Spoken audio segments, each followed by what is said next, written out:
Hello everyone, and welcome back to the channel.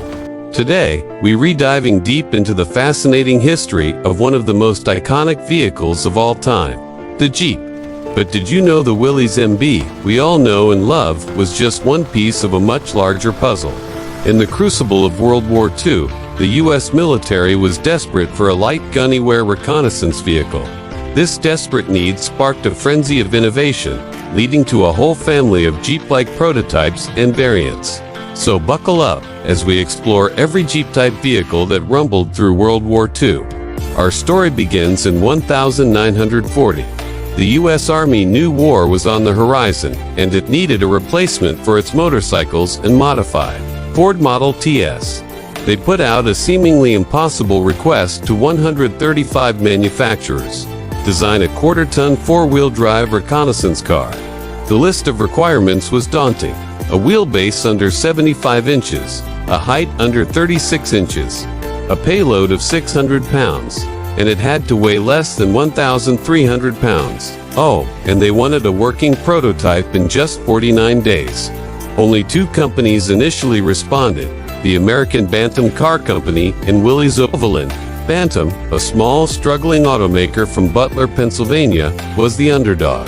They hired a brilliant freelance designer named Carl Probst, who incredibly sketched out the basic design for the Bantam prototype in just 2 days. Working around the clock, Bantam's small team delivered their prototype, the Bantam Reconnaissance Car, or BRC, to the Army on September 1940. They met the deadline, just barely. The Army was impressed. The BRC was agile, tough, and did almost everything they asked. But there was a problem. The Army was skeptical that tiny Bantam had the production capacity to build the thousands of vehicles they would need. So, in a controversial move, they gave Bantam's blueprints to their larger competitors, Willys Overland and the Ford Motor Company, encouraging them to develop their own versions. This led to our next two vehicles. Willys Overland presented their prototype, the Willys Quad. It was heavier than the Army's initial specification, but it had a secret weapon, the powerful WWII engine. This 60-horsepower engine was significantly more potent than Bantam's, and it won the Army over. The Quad was a beast. Meanwhile, Ford jumped into the fray with their own design, the Ford Pygmy. The Pygmy was notable for its flat front grille with integrated headlights, a design feature that would later be adopted for the final standardized model. Like the Willys Quad, the Pygmy was also a very capable vehicle.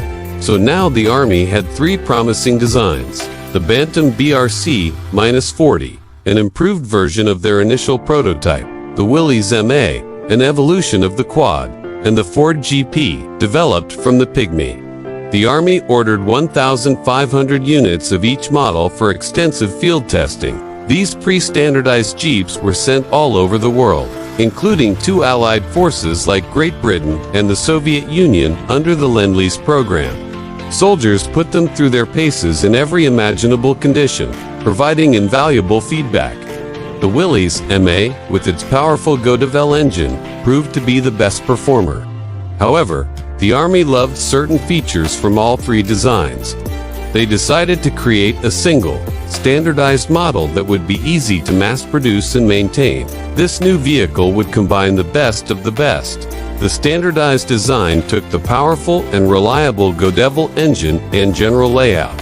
From the Willys MA, it incorporated handy features from the Ford GP, like its easily produced, stamped grille and the convenient placement of the gear shift on the floor instead of the steering column. And while Bantam may have lost the main production contract, their initial pioneering design laid the foundation for everything that followed. This brings us to the vehicle everyone recognizes, the Willys MB. Willys Overland won the primary contract, and the MB began rolling off the production line in 1941. It was the culmination of all the previous designs. But demand was so immense that Willys couldn't keep up. The government needed a second manufacturer. Ford was brought on board to produce an identical version of the MB. This Ford-built model was designated the Ford GPW. The W stood for Willys, indicating it was built to the Willys design. From 1941 to 1945, Willys and Ford churned out over 640,000 Of these standardized Jeeps, they were everywhere, splashing through mud in Europe, crossing deserts in North Africa, and navigating jungles in the Pacific. The Jeep became the workhorse of the Allied forces. But the story doesn't stop there. The basic Jeep platform was so versatile that it spawned a number of specialized variants. One of the most interesting was the Ford GPA, nicknamed the Seep for seagoing Jeep. This was an amphibious version of the GPW designed to ferry troops and supplies from ship to shore. It featured a boat-like hull, a propeller at the back, and a rudder for steering in the water. While it was a brilliant idea, the Seep had its problems. It was slow and unwieldy in the water, and its low freeboard meant it could easily get swamped in choppy seas. It performed much better in calm rivers and lakes. About 12,000 were built, and many were sent to the Soviet Union, where they were used effectively in river crossings on the Eastern Front. Then there was the Willys mount. Super Jeep. This was an experimental 6x6 version of the MB. It was longer, had an extra axle, and could carry more troops and supplies over rough terrain. It was designed for use by airborne troops, but the larger gliders needed to carry it weren't widely available. While it showed promise, the project was ultimately canceled, and only a few prototypes were ever made. It was an impressive machine, a true beast of a Jeep.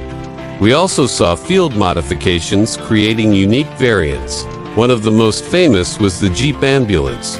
Medics in the field quickly realized the Jeep could get 2 wounded soldiers in places larger.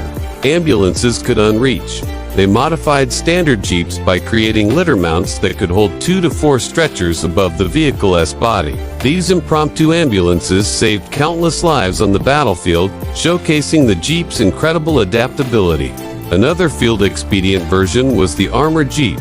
In some theaters, crews would weld extra steel plates to the front and sides of their Jeeps for added protection against small arms fire and shrapnel. The extra weight hampered performance, but for crews on reconnaissance missions or in high-risk areas, that extra bit of protection was worth the trade-off. There were also specialized Jeeps for specific tasks, like the Jeep-towed artillery tractor. Some Jeeps were modified with heavy-duty hitches and reinforced frames to tow small artillery pieces, like the 37mm anti-tank gun, right into the front lines.